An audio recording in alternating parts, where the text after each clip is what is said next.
Ukraine पर रूस के हमले का आज 11वां दिन है। यूक्रेन पर रूस के हमले अभी भी लगातार जारी हैं। ऐसे में वहां पर भारतीय फंसे हुए हैं।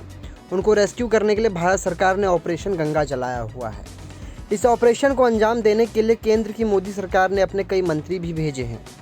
बीते शनिवार को दिल्ली एयरपोर्ट पर यूक्रेन की राजधानी कीव में फंसे छात्रों को लेकर एक फ़्लाइट आई, जिसमें लगभग 200 से ज़्यादा छात्र सवार थे। बात करने पर उन्होंने कीव के भयानक मंजर के बारे में बताया कि वहाँ पर कैसे पूरा शहर तबाह कर दिया गया है और उनके पास ना तो खाने का भी सामान है और जो खाने का सामान था वो भी ख़त्म हो गया है, लेकिन भारतीय दूतावास की वजह से हम जिंदा वापस आ गए। कीव से लौटे स्टूडेंट्स के परिजन कई घंटों से एयरपोर्ट पर अपने लाडलों का इंतज़ार कर रहे थे। उन्होंने अपने बच्चों को देखते ही गले से लगा लिया। उनके पूरे परिवार वाले फूल, माला और तिरंगे के साथ एयरपोर्ट पर बच्चों को लेने पहुंचे। उन बच्चों को देखते ही पूरा एयरपोर्ट भारत माता के नारों से गूंज उठा और वहां मिठाइयां बंटने लगीं। परिवार को देखते ही बच्चे गले से लगकर रोने लगे। वहां पर बेहद भावुक माहौल था। युद्ध के माहौल में सबसे बुरे हालात कीव के पास हैं।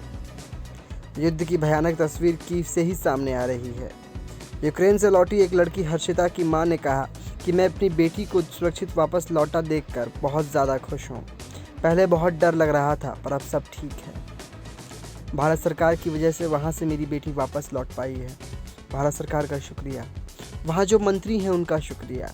हर्षिता ने बताया कि सरकार ने बहुत ज़्यादा मदद, खाने पीने से लेकर हर ज़रूरत की चीज़ें उपलब्ध कराई गईं और कहीं भी कोई कमी नहीं होने दी गई। कीव से लौटे स्टूडेंट्स से बात करने पर पता चला कि वहाँ हालात कितने ख़राब हैं। स्टूडेंट्स कई दिनों तक बिना खाना पानी के बंकर में रह रहे थे। यह उम्मीद नहीं थी कि वह ज़िंदा वापस जा पाएंगे, पर भारत सरकार की वजह से वो वापस आ पाए। उन छात्रों से बातचीत करने पर पता चला कि वहाँ पर पूरा शहर तबाह हो गया है। वहाँ पर खाने पीने का सामान खत्म हो गया है और छात्रों के साथ रंगभेद किया जा रहा है।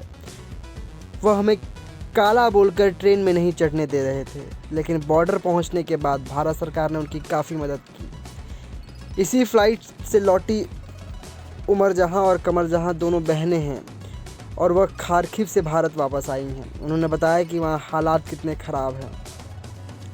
लोग एक वक्त का खाना खाते हैं। उन्होंने कभी सोचा नहीं था कि उनके सामने ऐसा मंजर आएगा। खार्किव से लौटे अनुराग ने बताया कि फिल्मों में जैसे सीन होते हैं, उन्होंने ऐसे मंजर अपनी आंखों से देखे हैं।